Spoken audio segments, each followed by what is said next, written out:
আসসালামু আলাইকুম। ওয়ালাইকুম আসসালাম। কি করতেছে রিফাত? আজকে এই গাছটার পরিমাপ করার চেষ্টা করতেছি।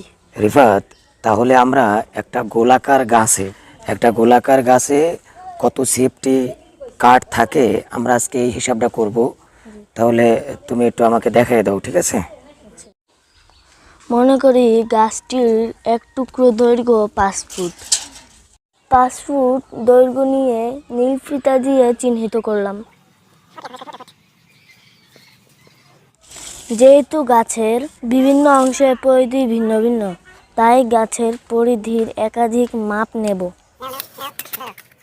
এখানে পরিধি 40 ইঞ্চি। উপরের অংশ থেকে পরিধির মাপ নেই।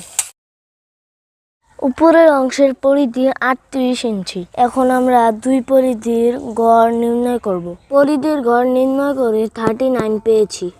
সূত্র: পরিধি ইন্টু পরিধি ইন্টু দৈর্ঘ্য ভাগ 2304।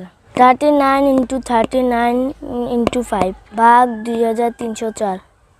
আমরা এই সূত্র ক্যালকুলেশন করে পাই 3.3 সেফ। সুতরাং এই গাছটির 5 ফুট দৈর্ঘ্যে 3.3 সেফটি কাঠ রয়েছে।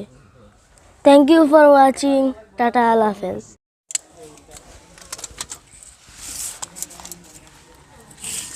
আসসালামু আলাইকুম। ওয়ালাইকুম আসসালাম। কি করতেছে রিফাত?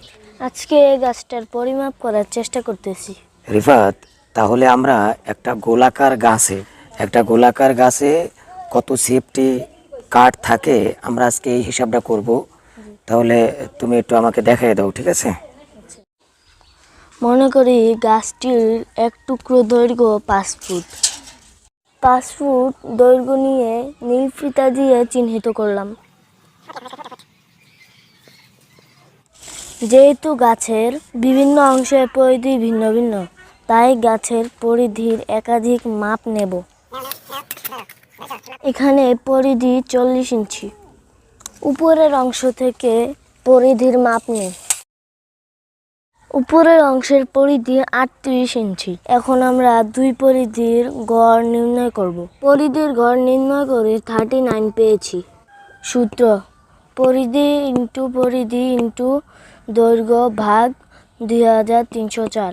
39 ইন্টু 39 ইন্টু 5 ভাগ 2304।